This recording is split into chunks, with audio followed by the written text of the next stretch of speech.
Arunachal Pradesh is an integral and inalienable part of India, and this is a fact which is self-evident. No amount of denial by the Chinese side is going to change this indisputable reality. वो इनकी authorities ने, Chinese authorities ने बदतमीजी करी है Indian citizen के साथ। वो कह रहे नहीं, इन्होंने बिल्कुल ठीक करा, हमारा प्रोसेस यही है। पहली चीज। दूसरी बात ये कह रहे हैं कि नहीं, हम इसको नहीं मानते। ये तो एक्चुअली क्या है कि इसका नाम जो है ये जंगनान है। अरुणाचल प्रदेश तो इंडिया ने ऐसे इलीगली अपने मन से बना लिया है। प्रेमा का दावा है कि एयरपोर्ट पर इमिग्रेशन के अमले ने उसे कतार से निकाला, उसके पासपोर्ट को चेक करने के बाद उसे सफर से रोक दिया। समझते हैं कि ये अगर हम आज सख्त एक्शन नहीं लेते या आज ये चीजें नहीं करते तो ये फिर मसला हमेशा के लिए रहेगा, ये मसला खत्म नहीं होगा भाई। और चाइना और अमेरिका इस पे लड़ रहे हैं।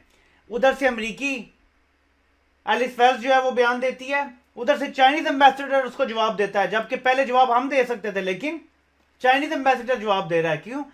अब भारत की वजारत खारजा ने सोशल मीडिया पे गोलमोल सा जाली बयान जारी किया जिसमें अरुणाचल प्रदेश के बाशिंदों को यकीन दिलाने की कोशिश की गई है। आपने IMF की रिपोर्ट देखी होगी जिसमें पाकिस्तान पर बहुत सीरियस एक तरह की इंडाइटमेंट है, वो फर्द जुर्म है पाकिस्तान के गवर्नेंस सिस्टम पर। पाकिस्तान $6 अरब दे भी दे, अगर अब अभी तो है नहीं ना, इसलिए हमें मुसीबत पड़ी हुई है, लेकिन अगर दे भी दे तो हमें नुकसान नहीं है। इतना सोना और तांबा है वहां पे। ये पोटेंशियल अमेरिका को नजर आ रहा है।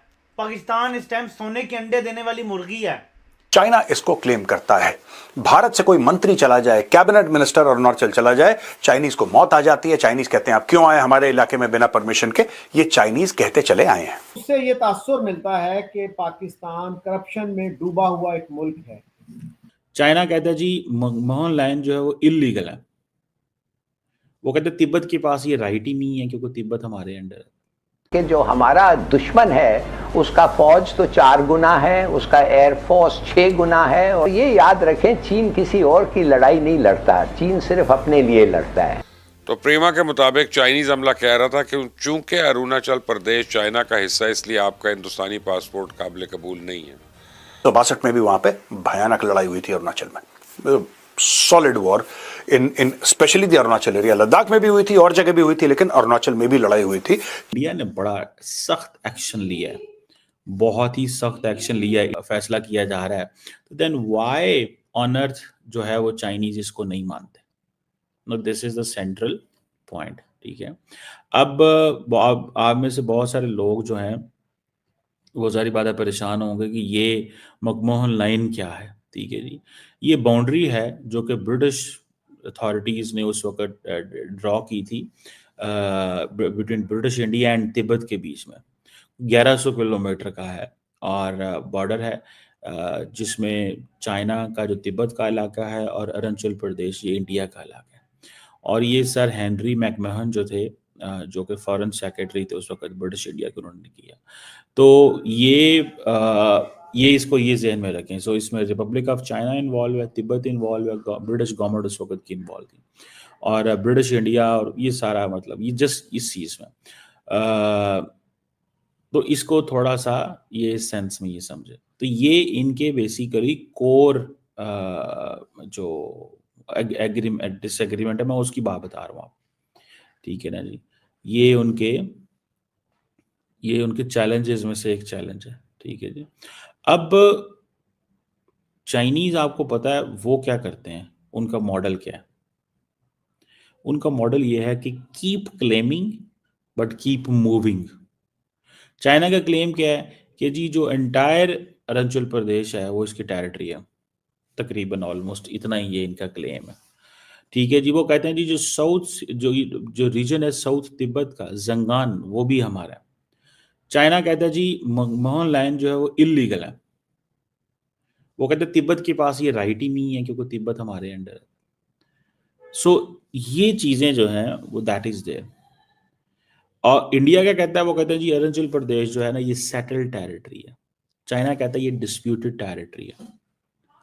तो ये डिस्प्यूट की भी एक वो है, जैसे मैंने कहा ना कि हिस्ट्री है। बैक इन 1914 में एक शिमला कन्वेंशन हुआ था जिसमें ब्रिटिश इंडिया और तिब्बत ने एक मनमोहन लाइन ड्रॉन की चाइना ने साइन नहीं की उस एग्रीमेंट में। इंडिया कहता है कि ये एक लीगल बाउंड्री है, चाइना नहीं मानता। फिर चाइनीज 1949 के बाद जब चाइनीज कम्युनिस्ट चाइना आया तो उसने IMF की रिपोर्ट देखी होगी जिसमें पाकिस्तान पर बहुत सीरियस एक तरह की इंडाइटमेंट है, वो फर्द जुर्म है पाकिस्तान के गवर्नेंस सिस्टम पर, और उसका जो नाम है वो है कि governance and corruption diagnostic assessment.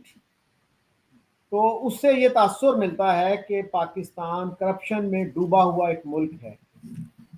उन्होंने जो बातें की हैं वो मेरा ख्याल है गवर्नमेंट ऑफ पाकिस्तान तो शायद उनको पब्लिक नहीं करना चाहती थी, लेकिन उन्होंने शर्त लगाई थी कि जब तक आप इनको पब्लिक नहीं करेंगे तो IMF का जो एग्जीक्यूटिव बोर्ड का इजलास है जिसमें आपकी 1.2 बिलियन डॉलर की रिक्वेस्ट आपने डाली हुई है वो ज़ेर गौर भी नहीं आएगी।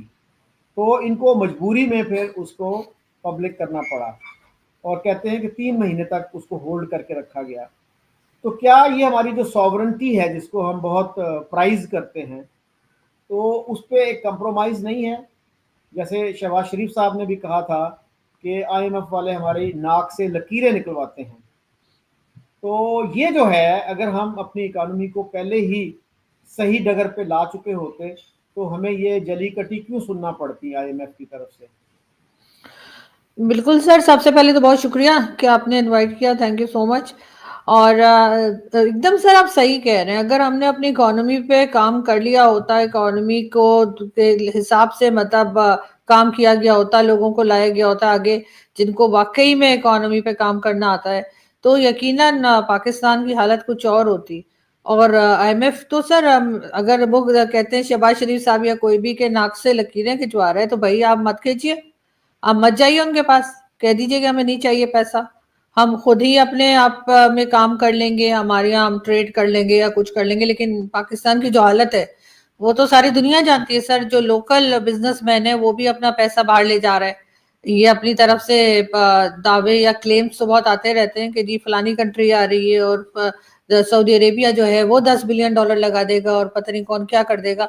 लेकिन जो सच्ची बात है वो तो यही है कि पाकिस्तान का अपने जो लोग हैं जिनका यहाँ पर बिजनेस था वो भी अब बंद करके जा रहे हैं, कई मल्टीनेशनल कंपनीज बंद हो चुकी हैं। उसी के साथ साथ हमने ये भी देखा है कि जो फैसलाबाद या लालपुर जैसे कहा जाता था, अब फैसलाबाद उसका न जाने क्यों नाम रख दिया, तो सर वहां पे एक साथ 100 के करीब फैक्ट्रीज जो है वो बंद होती चली जा रही हैं। 100 के तो एकदम से न्यूज आई थी। तो इस तरह की बातें हो रही हैं। और अगर कोई पाकिस्तानी पाकिस्तान में रहता है और अगर आप उससे पूछें कि क्या वो पैसा यहाँ